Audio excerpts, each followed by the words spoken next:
glycemic index, because that's one of your favorite topics, right? Yeah.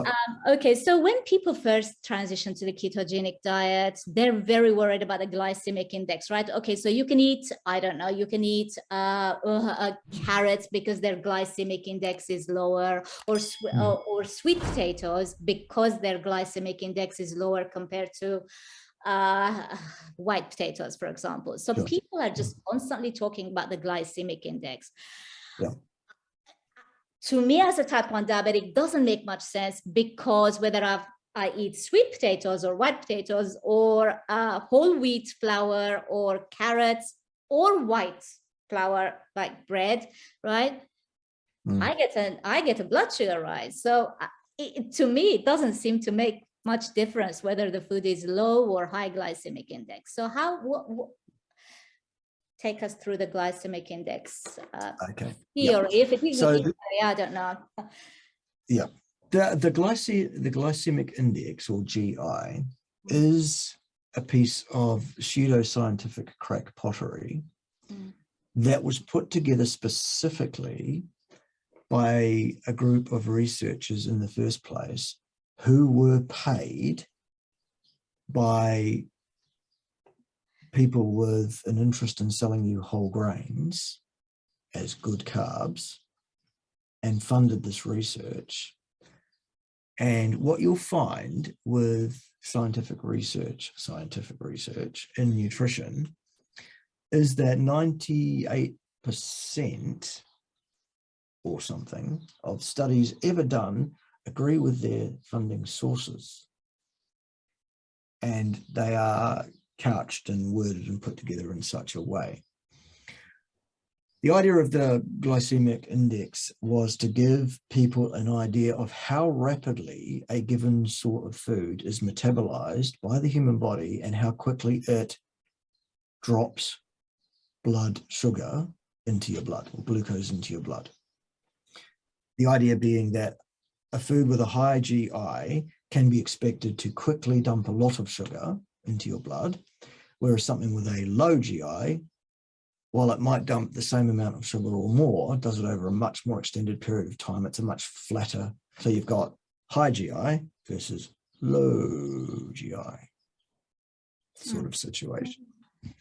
The idea being that dumping a lot of glucose into your bloodstream rapidly is a bad thing because of the vast insulin response, thus leading to so-called insulin resistance, which is another construct, another thing that doesn't actually exist. And thus the sequelae of all of that, including type 2 diabetes, tending towards type 1 diabetes, inflammatory response, autoimmune response, heart disease, cancer, the whole lot, basically. So that was the goal, was to prove that whole grains are good carbs and refined grains bad carbs for that reason. Here's the problem. What they did is they took a very, very small number of individuals, not enough for great statistical power. And what they did is they got those people into the lab on a number of occasions, and they tested their blood glucose response over several hours after a given food substance. And they averaged those things up for that small group of people. And they said, so the average GI response, so what they do is they take the area under the blood glucose curve following a given food substance for, I think it's 3 hours or whatever it is. And so a very sharp spike like that gives you a lot of area under the curve. So the GI is a high thing. Now you need a comparator or a reference value, and some GI scales use white bread and some GI scales use pure glucose. They're slightly different. Which one do you think has the higher GI, by the way, if you don't know? Of white pure bread, glucose and white bread. White bread is higher than pure glucose in terms of its ability to drop glucose into your bloodstream. That's incredible, isn't it? Well, when I was a child, I was diagnosed as a 5-year-old. So when I was very little, I remember when I used to have hypos, there wasn't glucose tablets back then. So mom would bring me white bread sandwiches to bring my blood sugar up. very quickly. All right. So let's say you get potatoes, boiled or baked or whatever it is, because they're slightly different depending on how they've been cooked. And it'll give you a value. You look in the GI tables and it'll say potatoes baked 68 or something like that, probably. I mean, I just made that number up. That's a guess of what potatoes are. And that's with reference to your white bread comparator. Okay. Here's the problem. What they don't tell you is that that average value 68 is plus or minus an error on the basis of where the different people came in. Mm-hmm. And that error is wider for one standard deviation than the entire value of the GI. Wow. In most cases.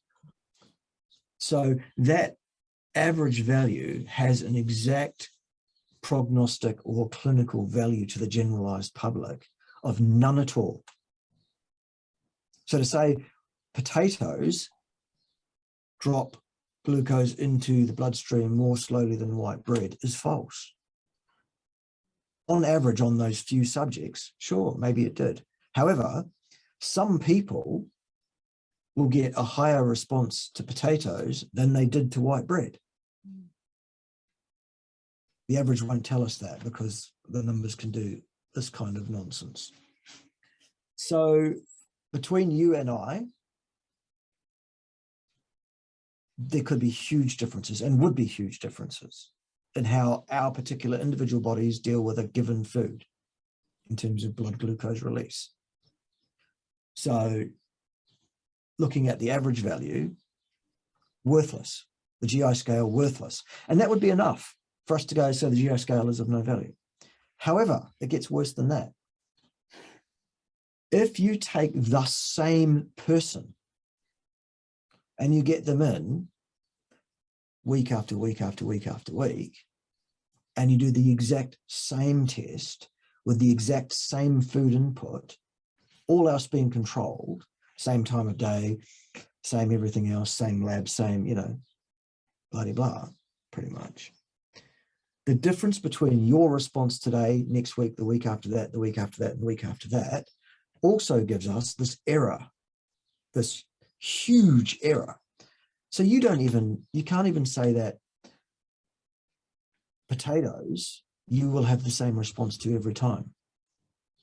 The GI scale is an absolute have, and it's a have based on a statistical, using the averages and saying, look, the averages tell us that potatoes dump sugar slower than white bread. Absolute nonsense. Mm-hmm.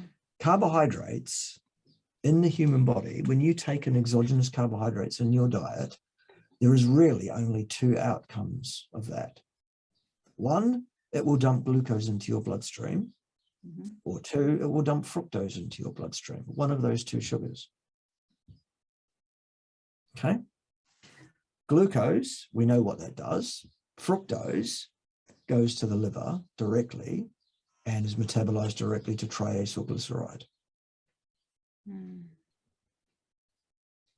So either way, if you eat carbohydrates of any kind, irrespective of what the GI value of that carbohydrate is, you will dump glucose into your bloodstream, or fructose, or both. It is contraindicated. You should never, ever do that. Mm-hmm. Consistent with the caveat I gave before about working with your prescriber of your insulin to make sure they get that right. And the answer is to adjust your insulin, not your diet. The insulin must suit your diet. Your diet is not designed to suit your insulin. Let's get that right. And if you don't already have the relationship with your physician that you need to have, then you need to either change that relationship with that physician or change that physician. And here is the relationship. You are in charge. They work for you.